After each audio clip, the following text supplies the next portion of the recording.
Amanda Kawa was once a single mother, struggling to make ends meet, until she met Ira, the man who gave her what seemed to be a perfect little family.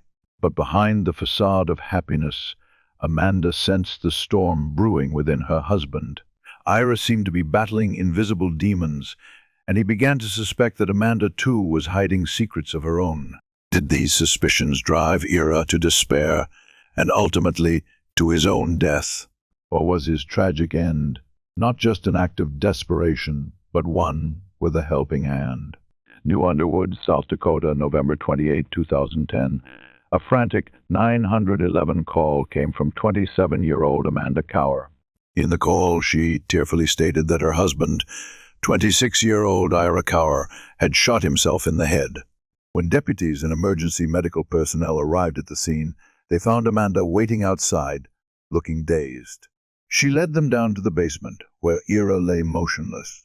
Inside, police discovered Ira lying on a futon, surrounded by a large pool of blood. A gunshot wound to the head had taken his life. Amanda insisted that her husband had committed suicide. She claimed he was depressed, hopeless, and saw no reason to continue living. Everything seemed straightforward, a tragic suicide with nothing suspicious. But as investigators began to verify Amanda's statements, they soon realized that the truth was far from simple. Born in 1983, Amanda Kurowski spent most of her life in the Dakotas, though she grew up in Hillsboro. A popular girl in high school, her life took an unexpected turn when she became a mother at 18. Her son was born in 2001, followed by a daughter in 2003. However, Amanda was a single mother, struggling to raise 2 children on her own. By 2005, at the age of 21, she was living in a tiny 1-bedroom apartment, trying to support her family under difficult circumstances. But in February of that year, her life changed forever when she met Ira Kawa, an Air Force pilot, at a bar in Grand Forks. Ira had grown up in a trailer park, a quiet and sensitive young man. On February 2005, he turned 21 and decided to celebrate this milestone at a bar where fate led him straight to Amanda. Just months into their relationship, Ira told his friends in the military that he and Amanda were married. No longer a single mother, Amanda now had a husband, but life remained challenging for their young family. She worked at a convenience store on the base while studying to become a hairstylist. Meanwhile, Ira's Air Force salary wasn't enough to cover their expenses, so he took on night shifts delivering pizzas to earn extra money. Despite the hardships, Ira never complained about supporting Amanda's children. In fact, he genuinely loved and cared for them as if they were his own. In 2007, Ira and his family moved to Ellsworth Air Force Base near Rapid City. Despite being busy with their new life, he continued his education and graduated with a bachelor's degree in 2009. His job at the Officer Candidate School opened up promising career prospects, marking a significant advancement in his professional life. Once settled in Ellsworth, the couple decided to buy a house and started planning for their future. After nearly 5 years together, the children were already calling Ira Dad. To make this bond official, Amanda and Ira filed for adoption. A stable career, 2 growing children, and the prospect of expanding their family, it all seemed like a great accomplishment for a couple still in their 20s. However, not everything was going smoothly. Some of Ira's friends noticed that pursuing a master's degree was putting immense pressure on him. The couple had little time for each other, and they tried to rekindle their bond by going out for drinks. But by the summer of 2010, Ira had almost stopped going out, while Amanda continued. She went to the bar 2 to 3 times a week, not because of alcohol addiction, but simply to relax and socialize. At the bar, Amanda often chatted with Kim Karp, the bar owner. In one conversation, she admitted that she didn't necessarily love Ira. She knew he would take care of her and the kids, and for her, that was enough. But over time, Amanda felt that Ira was becoming increasingly emotionally needy.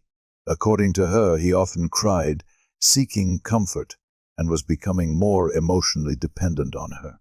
Was this just a sign of a troubled marriage? Or was there something deeper and more unsettling happening in their family? Tension was mounting for Ira. He worked full-time from 7:30 a.m. to 4:30 p.m. every day, while also carrying the responsibilities of being a husband and father of two. The physical and emotional exhaustion was taking a toll on him. Amanda confided in Kim that Ira had fallen into deep depression. According to her, by September he had become so desperate that he went to the garage and attempted to hang himself. Was this a tragic warning of what was to come? Or was there something more sinister behind his despair? On November 28, 2010, a panic 911 call was made. Amanda Cower, her voice trembling, reported that she had just found her husband, Air Force pilot Ira Cower, dead in the basement. When police arrived at the scene, they found Amanda sobbing, leading them to where Ira's body lay on a futon mattress, covered with a blanket. A gunshot wound to the head had taken his life. Initially, all signs pointed to suicide. On Ira's bedside, officers found a note in which he mentioned the pressure of work weighing down on him. But one crucial detail made an officer question the situation. If Ira had shot himself, where was the gun? Amanda explained that after discovering her husband, she had picked up the gun and put it away for safety, not wanting the children to see it. She showed the police where she had placed it on top of the refrigerator, wrapped in a towel. The weapon was a Bersa, .45 caliber pistol. After confirming Ira's death, paramedics left the scene, while investigators from the sheriff's department arrived to conduct a thorough examination. And that was when they discovered something unusual. Ira hadn't been shot once, but twice. Blood in Ira's hair had concealed a second gunshot wound. This immediately shattered the suicide theory that Amanda had described. No one could shoot themselves in the head twice. Ira's body was transported to the Rapid City morgue for an autopsy, while Amanda was taken to a public safety building for a formal interrogation. The investigation into Ira Cower's death had now taken a dramatic turn. It was no longer just a suicide, but a mystery filled with disturbing questions. During questioning, Amanda Cower insisted to investigators that her husband, Ira, had been struggling emotionally for a long time. She claimed he had previously attempted suicide multiple times, and this time he had succeeded. Amanda stated that she had actually heard the first gunshot. According to her, at around 7 a.m., she was lying in bed when she was startled by a loud noise coming from the basement. Worried, she went to the basement door and called down to Ira, asking what had happened. But according to her, Ira responded, "Nothing." Believing that he had simply dropped something or had gone back to sleep, Amanda continued her morning as usual. She took the children out for breakfast and went to the Ellsworth Air Force Base commissary for groceries. At approximately 12:30 p.m., when she returned home and was putting the groceries away, Amanda walked to the top of the basement stairs and called for Ira. This time he didn't respond. Sensing that something was wrong, she went downstairs and found her husband lying motionless in a pool of blood. Panicked, she pulled a blanket over him, picked up the gun, carried it upstairs, and called 911. Everything seemed logical until investigators asked one key question: where did Ira get the gun? Amanda explained that since Ira was in the Air Force, he wanted her to own a firearm for self-protection. After much persuasion, she finally agreed, and they purchased a gun registered in her name. But something didn't sit right with the investigators. What kind of man pressures his wife into buying a gun for protection, only to then use that very gun to kill himself? The following day, investigators received the medical examiner's autopsy report. It confirmed that the first shot had been to the side of Ira's head, while the second shot was in the center of his head. According to the medical examiner, the first gunshot was not immediately fatal, but it was severe enough to render Ira brain dead. The examiner was adamant Ira would not have been able to fire a second shot. Ira hadn't died by suicide. Someone had pulled the trigger again. On the morning of November 29, 2010, exactly 24 hours after Amanda Cower's frantic 911 call, news of Ira's death had spread throughout the small town of New Underwood and Ellsworth Air Force Base. But not everyone believed that Ira had taken his own life. Investigators from the Pennington County Sheriff's Department shared the same doubts, not just because Ira had been shot twice, but because of a crucial finding in the autopsy report. Ira could not have fired the second shot himself. At this point, Amanda's suicide narrative had almost completely collapsed. Investigators traced the .45 caliber pistol that had ended Ira's life and discovered that it had been purchased at a pawn shop. When questioned, Amanda claimed she had bought the gun at Ira's request. She said that her husband and their 2 children had waited outside in the car while she went inside to make the purchase. However, security camera footage from the parking lot revealed a different truth. Amanda had gone to the pawn shop alone, without Ira or the children. It didn't stop there. The shopkeeper also vividly remembered Amanda. He recalled that he had initially tried to sell her a .22 caliber pistol, but Amanda had immediately rejected it. Her words at the time were unforgettable. "I need a gun that can take down an average-sized man." As investigators left the pawn shop, they were nearly certain Amanda Cower was not the grieving widow of a suicide victim. She was a murderer. But the biggest question remained. Why did Amanda want Ira dead? That same day, the case took a shocking turn when Ira's close friend, James Mills, called the sheriff's department with a startling lead. According to Mills, Ira had long harbored suspicions he believed his wife, Amanda, was having an affair. Her alleged lover? None other than Dallas Madsen, a local ranch owner. Mills revealed that Amanda and Dallas frequently met at a bar, and their relationship seemed far more intimate than just friendship. 2 months before his death, Ira had confronted Amanda about the affair. Immediately, investigators headed to the local bar to verify the claim.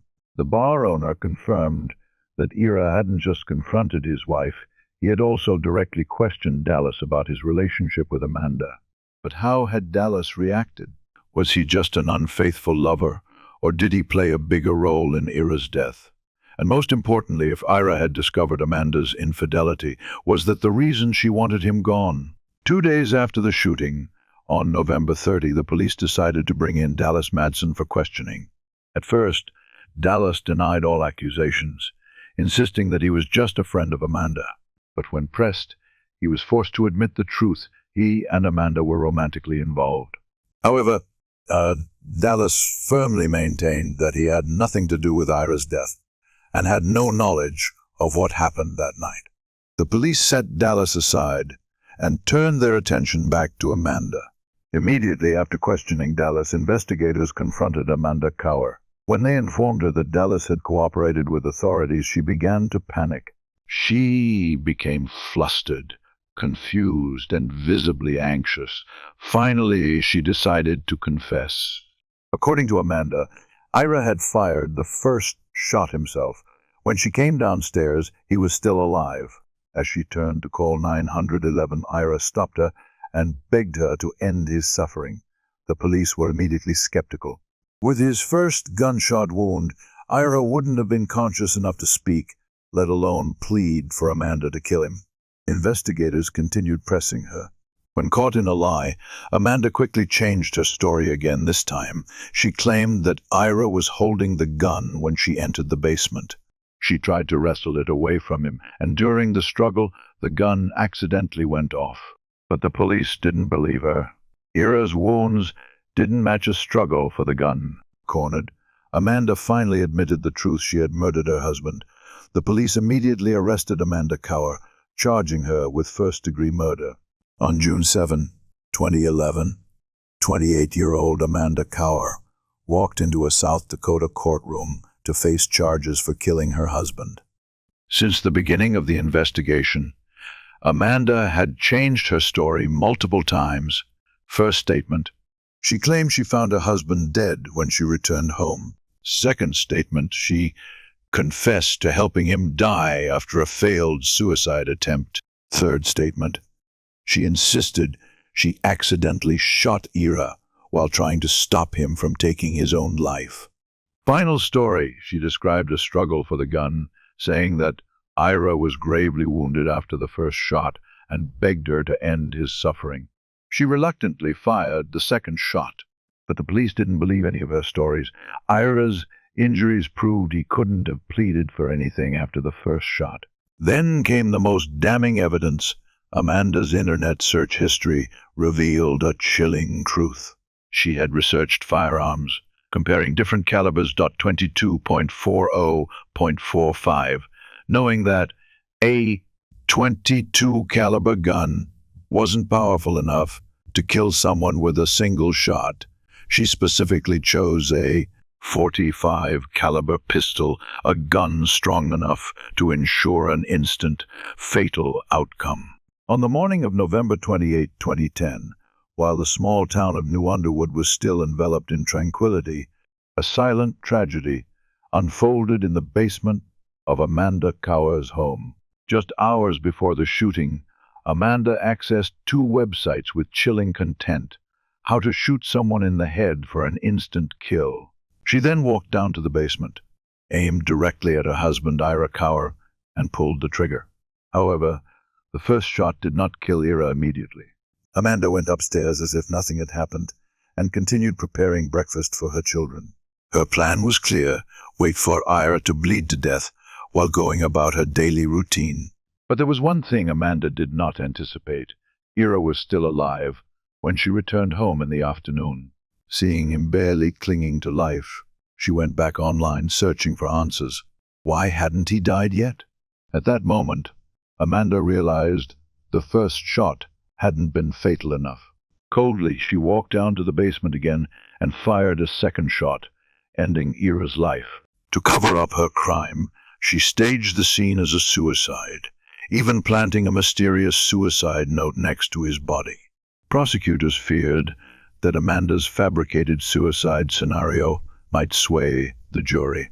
To prevent this, they offered her a plea deal. If she admitted guilt, her charge would be reduced to first-degree manslaughter, carrying a maximum sentence of 65 years, instead of facing life imprisonment for first-degree murder.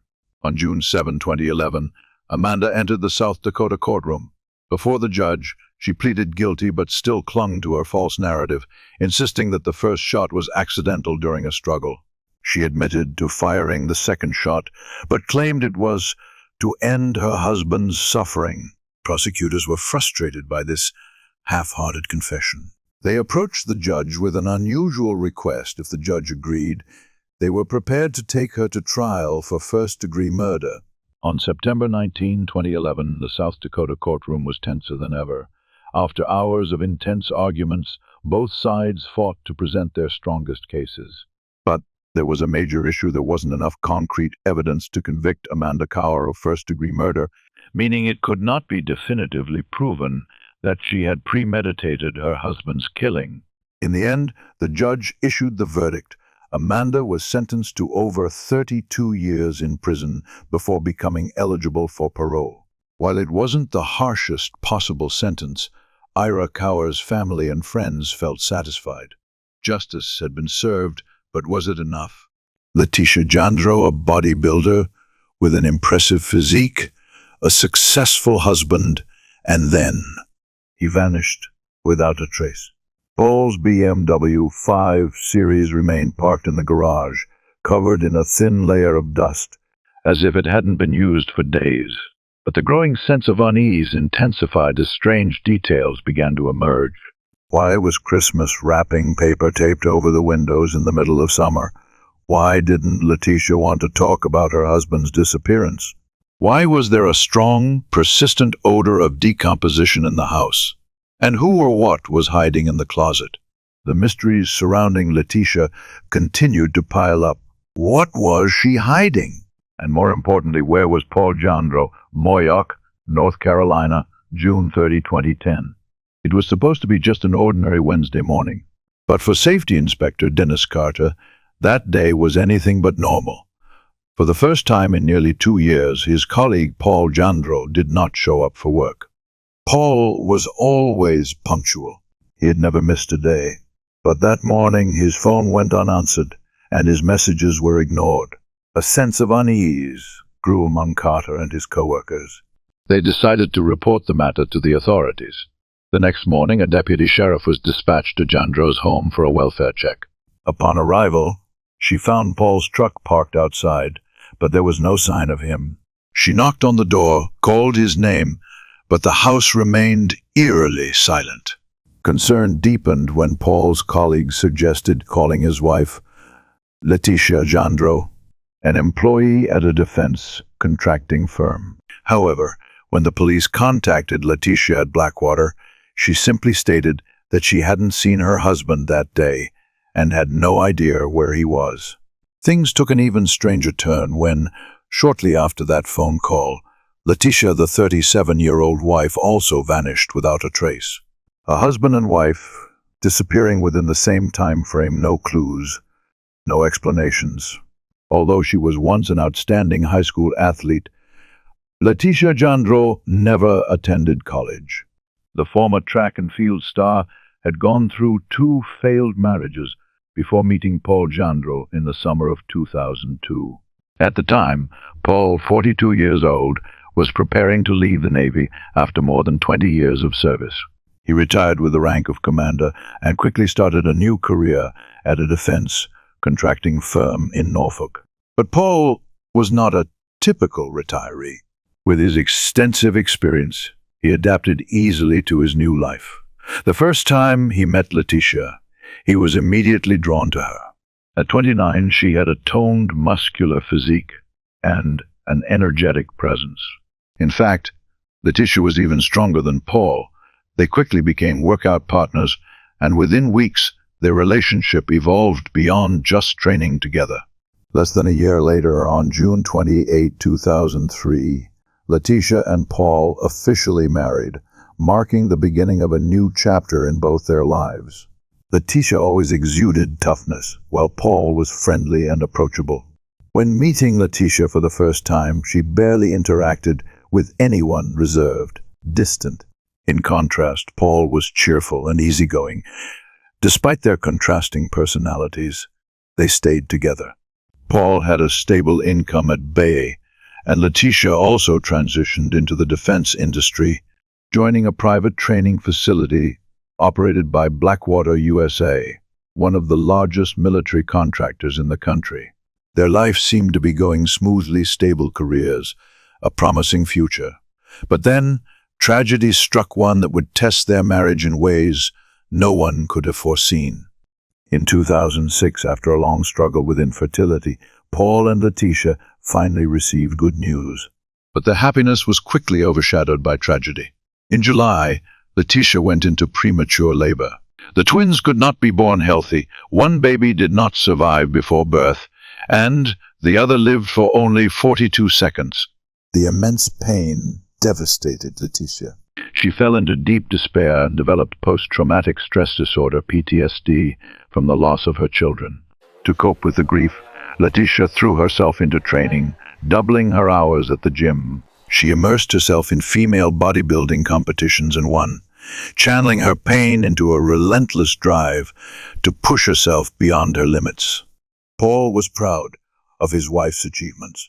He kept photos from Letitia's competitions and even built a home gym in their Moyoc house to support her training. He did everything he could to encourage and motivate her, but instead of bringing them closer, the distance between them grew. Paul's friends began to notice something. He was no longer Letitia's husband. He was becoming her trainer. By 2008, 2 years after the tragic loss of their twins, Letitia had become so independent that she was emotionally distant from her own husband. They rarely spent time together, like two ships silently passing in the night. Paul slept in an upstairs bedroom while Letitia spent her nights downstairs. They lived under the same roof, but in reality, they were completely separated. She had her own life. So did he. Paul grew increasingly frustrated with the arrangement. After nearly 8 years together, he had endured enough.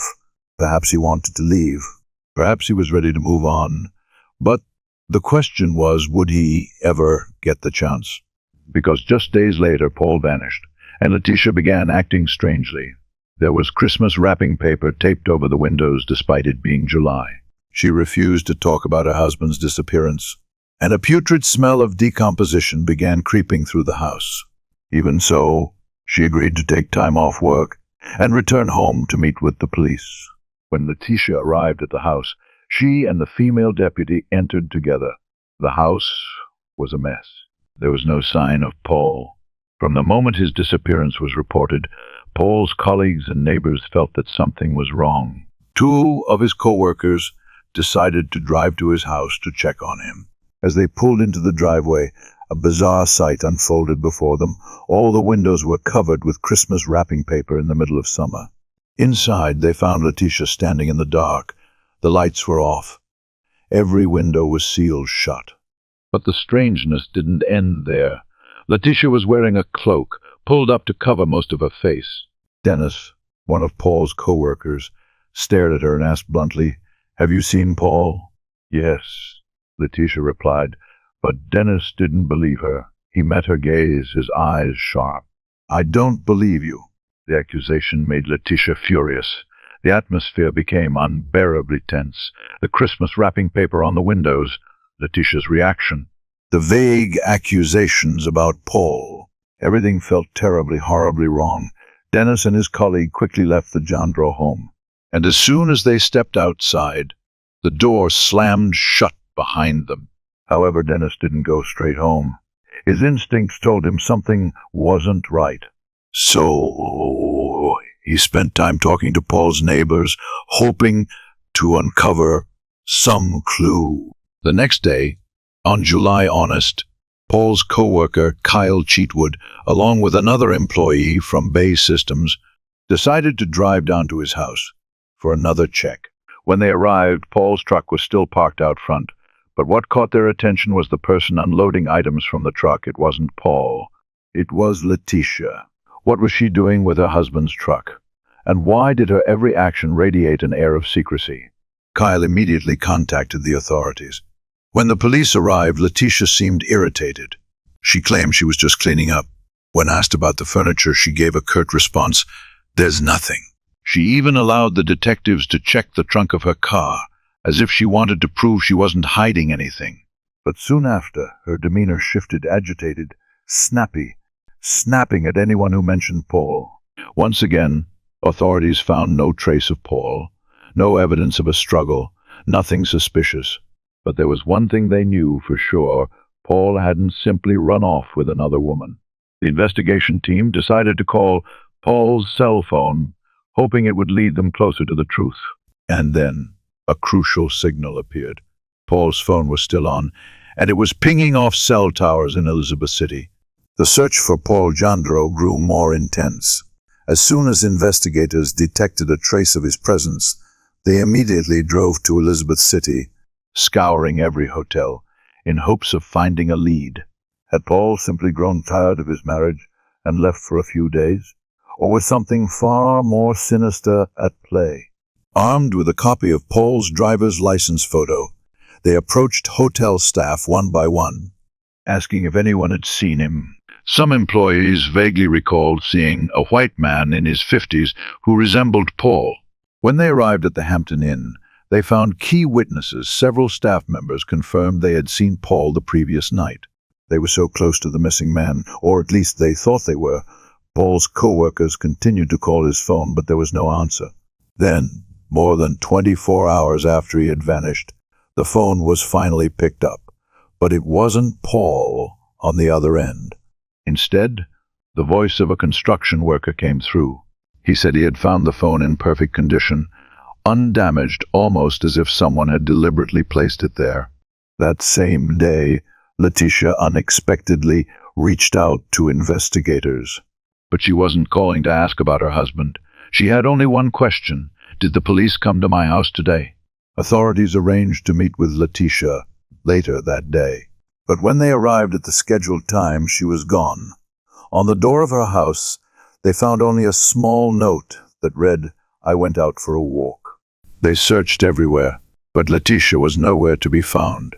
Less than 72 hours after Paul Jandro disappeared, his wife, Letitia, had vanished as well. Police immediately launched a large-scale search operation. It had been 3 days since Paul, 50, had failed to appear for work in Norfolk. And now Letitia Jandro, 37, was gone from their home in Moxville. But then, suddenly on July 2, 2010, Letitia called 911. Her voice was calm, not panicked. She refused to disclose her location. But the strangest part? Tracking data showed that the call had been made from inside her own house. Immediately, police surrounded the home, preparing for a forced entry. Once they secured a search warrant, they moved in under the cover of night. As they entered the garage, something immediately caught their attention. A massive pile of trash sat in the middle of the space. They pushed further inside, guns drawn. The air was thick with an eerie silence. And then, finally, they found her. Letitia was lying motionless on the floor of a bedroom closet. For a moment, they thought she was dead. But no, she was still alive. Letitia was taken into custody as authorities began their long-awaited search of the house she had so desperately tried to keep them out of. During questioning, Letitia claimed she believed someone had tried to break into her home. She also denied knowing where Paul was. One of the officers suddenly entered the interrogation room. He didn't say a word. He simply leaned down and whispered into his colleague's ear. In the garage, hidden beneath the foul-smelling pile of trash they had discovered earlier, investigators had just pulled out a 50-gallon plastic bin. The moment they opened it, an unbearable stench filled the air, the smell of decomposition. Inside, something was tightly wrapped in multiple layers of plastic and fabric. As the flashlight beam shone through, a lock of human hair peeked out from between the layers. It was a body. The investigators immediately contacted the medical examiner and the North Carolina Bureau of Investigation to confirm the victim's identity. Meanwhile, they returned to the interrogation room, where Letitia was still pretending to know nothing. The interrogator said, "I'm giving you one last chance to tell the truth, because we already know where Paul is." Her story began to change. At first, she continued to deny killing Paul. But then, she offered a new explanation. She claimed she knew who had done it. According to Letitia, it was drug dealers' men she had supposedly hired to teach Paul a lesson because she was angry with him. But why would a random group of drug dealers target Paul? Was Letitia telling the truth, or was this just another lie? As Letitia sat in the interrogation room, scrambling to come up with a convincing story, investigators continued searching her home. And then they found undeniable evidence. In a corner of the floor, something fell off. A section of carpet had been glued down with industrial adhesive. When they peeled it back, the sight underneath sent chills down everyone's spine. Blood everywhere. But that wasn't all. On the wooden floor beneath the carpet, they found multiple bullet holes, along with more bullet holes piercing the walls of the bedroom. Letitia had tried to cover them up using putty to fill each one. Police then inspected Letitia's car. Inside, they discovered a .45 caliber semi-automatic pistol. There was no more room for deception. When the medical examiner analyzed Paul's body, they confirmed that it was riddled with bullet wounds. The evidence was overwhelming. Letitia was immediately charged with murder. She was handcuffed and taken straight to the police station. But just when investigators thought the case was closed, Letitia suddenly made a shocking confession. A completely unexpected twist was about to unfold. On July 4, 2010, Letitia Jandro had been in custody for nearly 24 hours. Meanwhile, police were still piecing together the horrifying details of the murder. Paul's body had been discovered inside a 50-gallon plastic container, wrapped in multiple layers of plastic, a desperate attempt to hide the truth. But the traces of the crime could not be erased. Even though Letitia kept insisting that she had only hired someone to teach Paul a lesson and that they had gone too far, investigators did not believe her story. The .45 caliber semi-automatic pistol found in Letitia's car was confirmed to be the murder weapon. When Paul's body was examined, the recovered bullets matched the caliber of the gun. But then came a shocking revelation. When police contacted Paul's family, they learned that Paul had been planning to file for divorce. In fact, he had given Letitia a deadline, June 30, to leave the house. And that was the very day he disappeared. Not long after, Letitia was booked into Currituck County Jail on murder charges. But in the end, she was the one who shattered all the lies. She reached out to investigators. She wanted to talk, and her final confession changed everything. "I shot Paul." Letitia claimed that everything started when Paul gave her an ultimatum to leave the house. "I met with a lawyer, and they told me I didn't have to go." But when she told Paul this, she claimed that he became more terrifying than ever. "He spent an entire month trying to scare me into leaving. Every morning, the moment I woke up, he would kick the door hard. I was terrified, and I was prepared to defend myself." Then came June 30, Paul's final deadline for Letitia to leave. According to Letitia, that morning, Paul stormed into the bedroom. But this time, he wasn't just kicking the door like before. This time, he was holding a rifle. "He pointed it at me and said, 'Get the hell out of my house right now,'" Letitia claimed. She said Paul gave her 5 minutes to leave before turning his back and walking out. But instead of running away, Letitia went to get her gun, and then she opened fire. "I shot into the room and I hit him once. He staggered back and I shot him again. When he ran toward me, I kept shooting. He tried to grab the gun from me, but I just kept shooting." The shooting only stopped when Paul collapsed. Afterward, Letitia panicked. She spent 3 days trying to hide his body, deny everything, and even fabricate a story about drug dealers teaching Paul a lesson. But the evidence police found told a different story. In September 2012, the trial of Letitia Jandro officially began. The prosecution completely rejected her claims of self-defense. Paul's death was not self-defense. "We believe Letitia ambushed him. She did not want a divorce, and so she killed Paul out of her need for control." Letitia's defense collapsed under the weight of undeniable evidence. Bullet holes in the floor and bedroom walls, proof that she fired repeatedly without hesitation. The .45 caliber handgun found in her car, which matched the bullets recovered from Paul's body. Her efforts to cover up the crime, cleaning up blood, wrapping the body in plastic, and lying to the police. The prosecutor emphasized Paul never had a chance to fight back. This was not self-defense.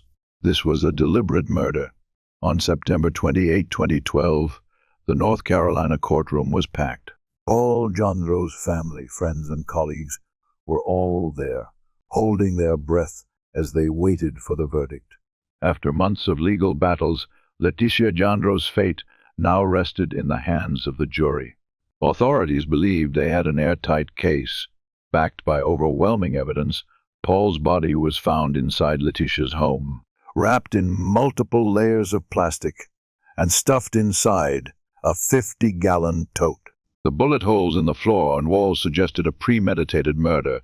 The .45 caliber gun recovered from Letitia's car matched the bullets in Paul's body. Letitia's shifting stories, first denying everything, then finally admitting she had shot her husband.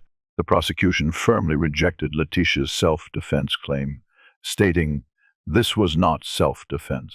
This was a cold, calculated murder. The jury took only 1 hour and 40 minutes to reach a verdict. What does that number say? A trial that lasted for months. Yet the jury needed less than 2 hours to come to a unanimous decision. There was no doubt in their minds. And then the verdict was announced. Letitia Jandro, guilty of first-degree murder. The judge wasted no time in delivering the sentence. Life in prison, without the possibility of parole. As the sun rose over the peaceful suburbs of Fairfield, New Jersey, a shocking tragedy began to unfold. An elderly mother, who had once been the emotional cornerstone of the entire family, was discovered lying motionless on the cold floor. At first glance, her death seemed to be a suicide, but the truth is always harsher than we expect. When the police arrived at the scene, they had no idea that they were about to uncover a dark secret, a story of greed, betrayal, and an unforgivable crime. And the perpetrator, none other than the victim's closest relative. What truly happened on that fateful morning? Was this a meticulously planned murder, or just a moment of impulsive regret? The answer will send a chill down your spine. On July 23, 2009, in Fairfield, New Jersey, a tragedy struck in a quiet suburban home. Tina Loney and her husband, Christopher, seemed to be enjoying a stable and fulfilling life. They were capable of taking care of Tina's elderly mother, but everything suddenly collapsed. One fateful morning, Christopher was horrified to find his mother-in-law lying motionless on the floor, cold to the touch. At first glance, it appeared to be a suicide, but authorities were unsure. The investigation later uncovered a shocking truth. Tina Loney, the seemingly perfect woman, was living a double life. And the most horrifying part, the victim was her own mother. On July 23, 2009, in Fairfield, New Jersey, a small, peaceful town, at 9:00 a.m., the 911 operator received a frantic call. "My wife just found her mother on the floor. She's in critical condition. We need an ambulance right away." Within 10 minutes, the police and emergency medical team arrived at the scene. Upon arrival, they saw Christopher Loney and his wife Tina anxiously waiting at the entrance to her mother's apartment, a small space located in the basement of the house.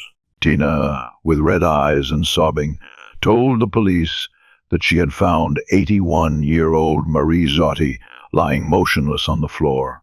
Immediately, an officer requested Tina to lead them to where Marie was. As they approached the body, one officer bent down, placing 2 fingers on her wrist to check for a pulse. And then he slowly raised his head, confirming a chilling truth. Marie Zotti was dead. Marie Zotti was cold to the touch. There was blood around her head, which could suggest that the 81-year-old woman had suffered an accident, possibly a heart attack, causing her to fall face first onto the floor, resulting in a bleeding wound. But when the police gently turned her body over, they made a shocking discovery. This was not a natural death. Tightly wrapped around her neck was a necktie. A suicide? Impossible, at least according to Tina. She shakily handed the police a piece of paper that she claimed to have found near the body. It contained only one line: "Tell the kids I love them." In the following days, investigators would face more questions than answers. And when the truth was finally revealed, it would lead them to a terrifying conclusion about Marie Zotti's death, one no one could have anticipated. Tina Zampi was born in 1967 and grew up in New Jersey in a family with a legal background. Her father was a police officer. Her mother, Marie Zotti, was a devout woman who devoted her life to her family, husband, children, and the church. In 1992, Tina married Christopher Loney, and not long after, the young couple moved to Fairfield, settling in a peaceful, affluent neighborhood. By 1995, their life had become stable enough that they decided to invite Tina's widowed mother, Marie, to live with them. The small apartment downstairs was the perfect place for her to be closer to her grandchildren. A year later, Tina and Chris welcomed their first child, a son, and 2 years after that, they had a daughter. The children were very close to their grandmother, calling her Nana, and Marie always showered them with love.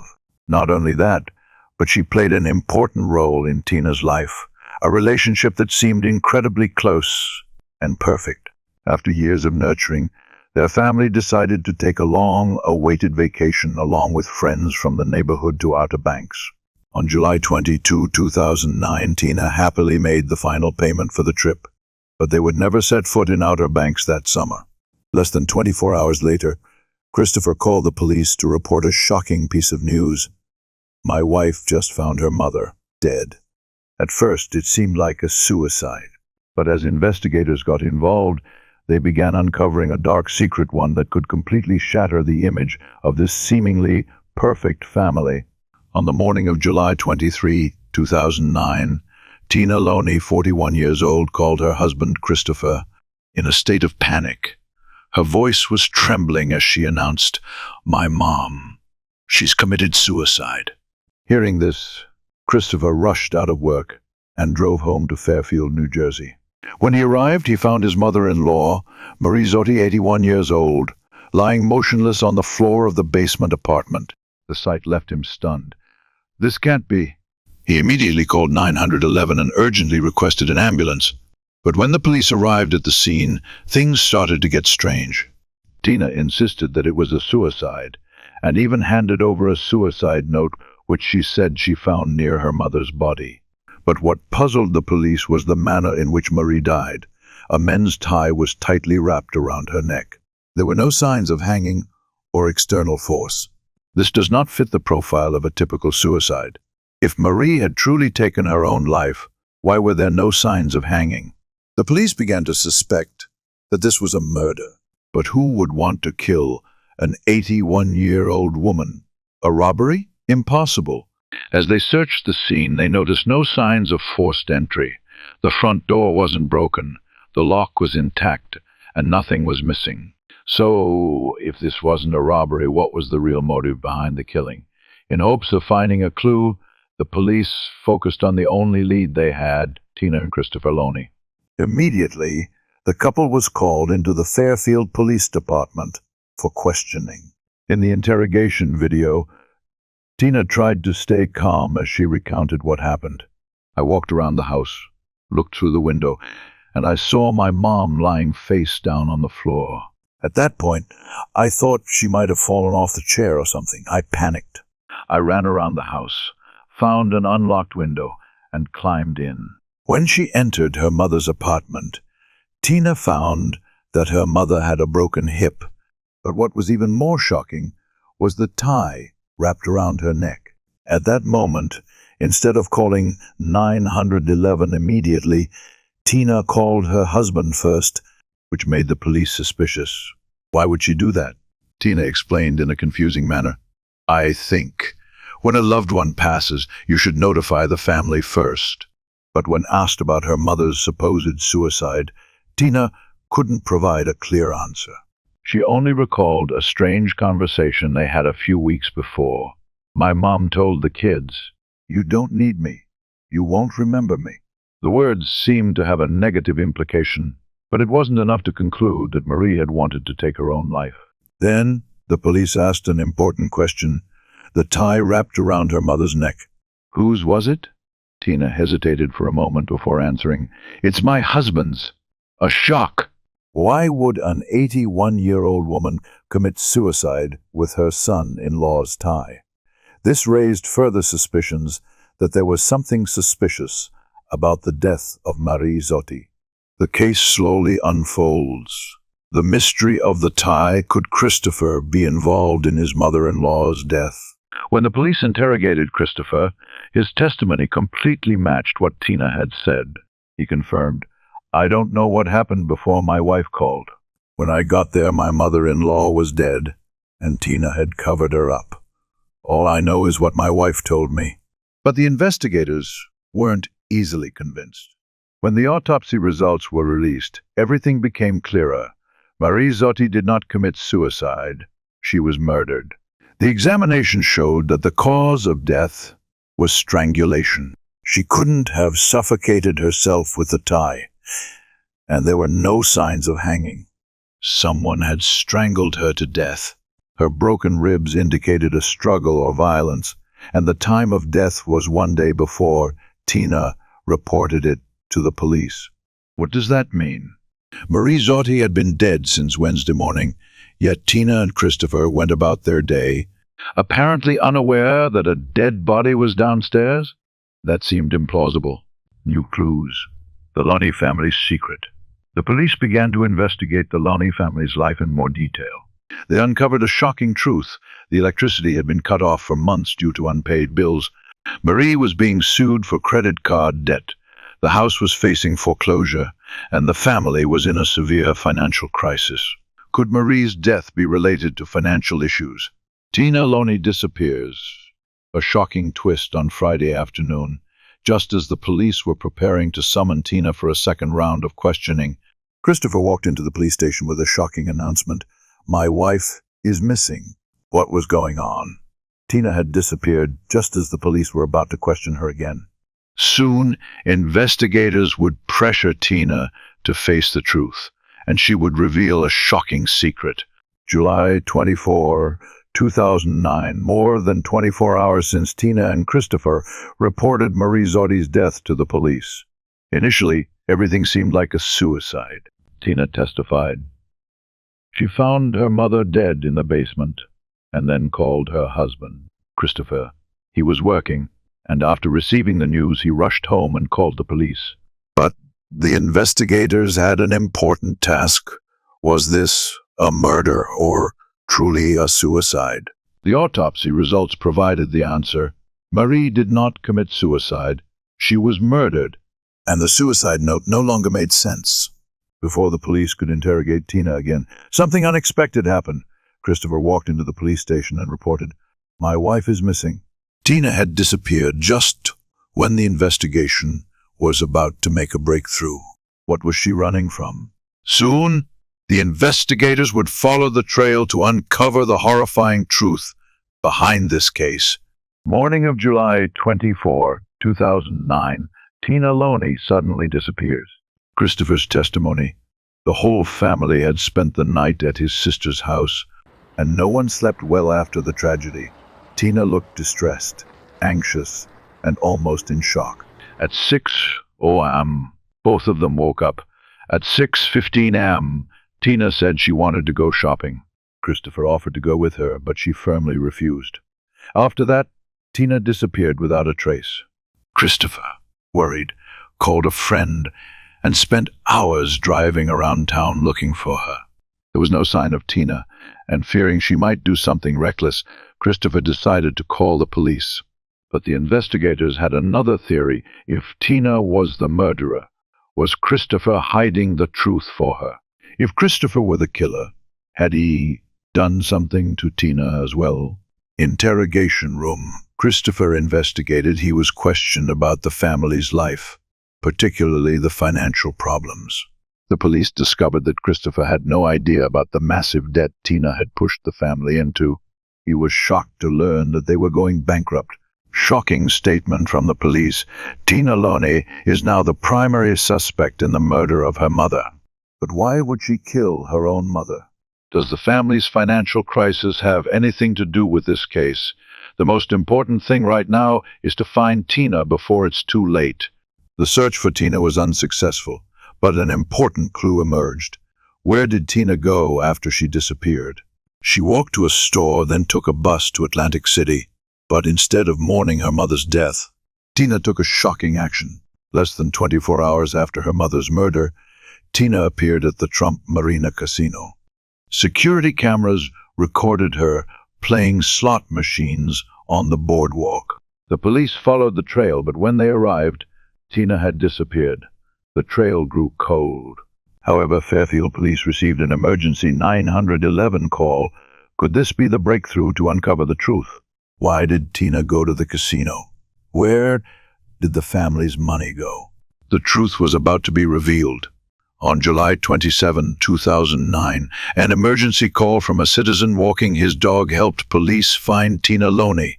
She was walking on Long Acres Road, and in her purse, investigators found suicide notes addressed to her husband, Christopher. The truth began to unfold. Just an hour after her arrest, Tina sat in front of the camera, ready to reveal the entire truth. Do you want me to tell you what happened to my mother? An open-ended, ominous question from Tina. Tina confessed to killing her mother. She recalled the heartbreaking details of how she killed Marie. The first used the tie to strangle my mother to death. A shocking twist. Tina's confession not only involved the death of her mother, but also revealed a huge secret. She had been having an affair. Christopher had no idea about his wife's extramarital affair and was completely unaware of the murder. The deception was exposed. Tina admitted everything, and when the confession ended, she was arrested for murder. As Tina was taken to Essex County Jail, Christopher was still grappling with the horrifying truth about his wife and mother. The price of betrayal and crime. Could Christopher overcome this shock? On May 7, 2013, Tina Loney, 45, was led into the courtroom in New Jersey to face the unimaginable crime, the brutal murder of her elderly mother, Marie Zappi, 81. Although she had confessed to the crime from the start, Tina later retracted her confession and stated that she had been in a state of confusion when making the statement. Investigators uncovered key details about Tina's motive. According to the prosecution, Tina killed her mother for money. Part of the reason for this was to continue her gambling behavior, which Marie could not accept. The financial motive behind the crime. After investigation, it was revealed that Tina was deeply in debt and needed money to pay off the debts and continue gambling at casinos. Trial verdict. The jury reached a verdict at the end of the trial, and Tina Loney was found guilty of murder. She was sentenced to 40 years in prison for killing her mother to seize her money. A shocking crime that stunned the community, as no one could believe that a daughter would be willing to kill her own mother just for money to feed her gambling habit. This case left an indelible wound in the hearts of Marie Zappi's family and friends. Tina Loney now faces a harsh sentence for her heinous crime. A broken family, a brutal murder, and secrets gradually uncovered. Laurie Cohn and her daughter Jackie were never truly close. But when tragedy struck Laurie's husband and Jackie's father, Jack Cohn was murdered in his own home, everything changed. Jack was beaten to death in a violent break-in, leaving the two women in shock and grief. At first, the loss seemed to bring them closer. But soon doubts arose and suspicion crept into every conversation. As their relationship fractured, they began to turn against each other. Who was truly behind the murder? As fingers point and accusations fly, the police must unravel buried secrets to uncover the truth. And in moments of desperation, people are capable of things no one could ever imagine. San Bernardino, California to OM, April 2, 2012. A 911 call pierced the quiet night. Jackie Cohn, 23, trembled as she dialed, fearing for her father, Jack Cohn, 64. She and her mother, Laurie Cohn, 47, had just returned home to a horrifying scene, the front door wide open, Jack's truck missing. As Jackie tried to explain the situation to the dispatcher, Laurie rushed inside. Seconds later, she returned, her face pale, snatching the phone from her daughter's hand. Her voice shook with panic. "I can't find my husband." Still holding the phone, Laurie ventured deeper into the dark house, stepping into the back bedroom. She fumbled in the darkness, her eyes scanning the room until they stopped. Jack Cohn lay there, in a pool of blood, beaten to death. When police and paramedics arrived, they quickly realized there was nothing they could do to save Jack Cohn. He had been brutally beaten to death, his hands and feet tightly bound with rope and duct tape, his body covered in wounds. The room reeked of blood, bearing the marks of a violent attack. Jack was not just an ordinary man. He was a licensed gun dealer who owned hundreds of firearms in his home. And now he was dead. At the scene, the police quickly separated Laurie and Jackie for questioning. Laurie, still in shock, said that she and her daughter had been gambling at the casino all night. When they returned home, they found the front door wide open and Jack lying motionless on the bedroom floor. Sitting on the grass in front of the house, Laurie sobbed, her voice breaking as she spoke of her late husband. "He was my best friend." Born in 1965 in California, Laurie Jean Gibson was not the type of woman to easily break down in tears. She was confident, tough, a woman who had learned to survive from a young age. Laurie grew up in poverty and started working at 15 to support herself. But her life truly hit rock bottom in 1984 when she had nowhere to go and not a single penny to her name. At just 19 years old, she wandered through San Bernardino, taking odd jobs to survive. A friend took her in, offering her shelter and even hiring her for household tasks. It was during this time that Laurie met her friend's older brother, a man who would change her life forever. Jack Cohn was 17 years older than Laurie and a modestly successful man. He ran a TV repair shop in San Bernardino, where many locals had brought their televisions for servicing. In addition, Jack was a licensed firearms dealer, a business that provided him with a steady income. He was funny, kind, and generous. Despite his stable career, Jack remained single at 36 until he met Laurie. That changed quickly. Just weeks after they met, Laurie moved in with Jack at his home, which doubled as his repair shop. Jack provided her with a place to stay, and in return, Laurie helped out at the store, answering calls and assisting with daily tasks.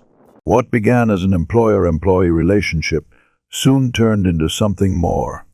In 1989, they welcomed their daughter, Jackie, their only child. She became the bond that brought Laurie and Jack closer than ever. Jack adored Jackie, spoiling her unconditionally. As Jackie started school, Laurie took on a bigger role in helping Jack expand his business. Over a decade together, their marriage seemed solid and stable. But even as life appeared peaceful, cracks began to form, especially in Laurie's relationship with her daughter. Jackie, once a daddy's girl, became a rebellious teenager. She got into trouble at school, struggled with authority, and, most notably, had a strained relationship with her mother. While Jack continued to indulge his daughter, Laurie felt increasingly pushed aside, fueling tensions between husband and wife. In the years that followed, Jackie's life spiraled out of control. She married young, had several children, but her marriage failed. Eventually, she turned to drugs, not just using methamphetamine, but also dealing it. In early 2012, Jackie was arrested. Jack was devastated to see his daughter handcuffed and taken away by the police. But when she was released at the end of March, the aging father welcomed her back with open arms, continuing to care for her without hesitation. Surprisingly, this time, even Laurie seemed happy to have Jackie back. She decided to put past conflicts aside and invited her daughter out for a night together. The two spent the entire night at the casino, but as they drove home at 4 a.m. on April 2, 2012, a horrifying tragedy awaited them. In the early hours of April 2, 2012, in San Bernardino, California, Laurie Cohn discovered her husband, Jack Cohn, beaten to death inside their home. A brutal murder, but was it a robbery gone wrong or something far darker? When police arrived at the scene, all initial signs pointed to a violent break-in. Someone had entered the house in the middle of the night and encountered Jack. But it seemed the intruders weren't just after ordinary valuables. Jack wasn't just a TV and satellite repairman. He was also a licensed gun dealer who owned hundreds of firearms. In an area rife with gang activity that made him a particularly dangerous target, Jack was not a careless man. He was extremely cautious about protecting his assets and his life. All his firearms were stored in a specially locked room, secured behind a heavy-duty safe door. He had even installed a surveillance camera system, turning his home into a true fortress. But on the night of the murder, none of these security measures mattered. The killers cleaned out the gun room, stole Jack's truck to transport their loot, and even took the DVR containing footage from the surveillance cameras. And yet, there was something strange. The intruders hadn't touched the store's safe, which contained $9,000 in cash. Evidence at the scene suggested Jack had been awakened in the middle of the night. When found, he was still wearing his pajamas. His hands and feet were bound with rope, and his neck had been restrained. It appeared that the attackers had tortured him, trying to force him to open the safe. When he refused to cooperate, they beat him to death. At the crime scene, Laurie and her daughter Jackie seemed completely devastated by Jack's tragic death. They cried, appeared in shock, and struggled to process what had happened. But as the police looked closer, something didn't add up. How had the intruders so easily bypassed Jack's security system? How could a heavily secured home be broken into with no signs of forced entry or significant struggle? Police quickly began to suspect that this wasn't just a random burglary, it might have been an inside job. It didn't take long for them to identify a possible accomplice. The first name on their list of suspects was Jackie. Early information suggested that Jackie might have leaked details about her father's security system to some acquaintances, leading them directly to the house on that fateful night while she and her mother were away. Laurie appeared shocked and confused when she heard this theory. She cooperated with the police, even admitting that she had her own doubts about her daughter. Jackie had a criminal record, a history of drug addiction, and had been involved in multiple troubles before. But when detectives asked Laurie point blank whether she believed Jackie could have killed her own father, she hesitated. After a moment of silence, Laurie finally said, "She's still Jack's daughter. I don't think she could do it. Even if Jackie was somehow involved, there was a major problem. She had an alibi." Laurie insisted that the two of them had been gambling at the casino all night. This complicated the case for the police. They decided to review surveillance footage from the casino to verify Laurie's story. And the footage confirmed it. Laurie and Jackie had indeed been at the casino, gambling throughout the night. But then Jackie revealed a shocking secret about her mother. Jackie sat there, tears streaming down her face, as she told the police the truth about her parents' marriage, a truth she had long chosen to ignore. "My mother had a gambling problem. When she lost too much, she started pawning my dad's stuff, then selling it outright. But that wasn't the worst part. She was addicted to meth too," Jackie choked out. The police were stunned by this revelation. From the beginning of the case, Laurie had appeared as a grieving wife, shattered by her husband's death. But if what Jackie said was true, Laurie wasn't just a heartbroken widow, she was a woman hiding dark secrets. Jackie continued, "My dad knew about the gambling. They fought about it all the time. But things got worse when my mom lost too much money. He worked so hard his whole life, but she just threw it all away at the casino.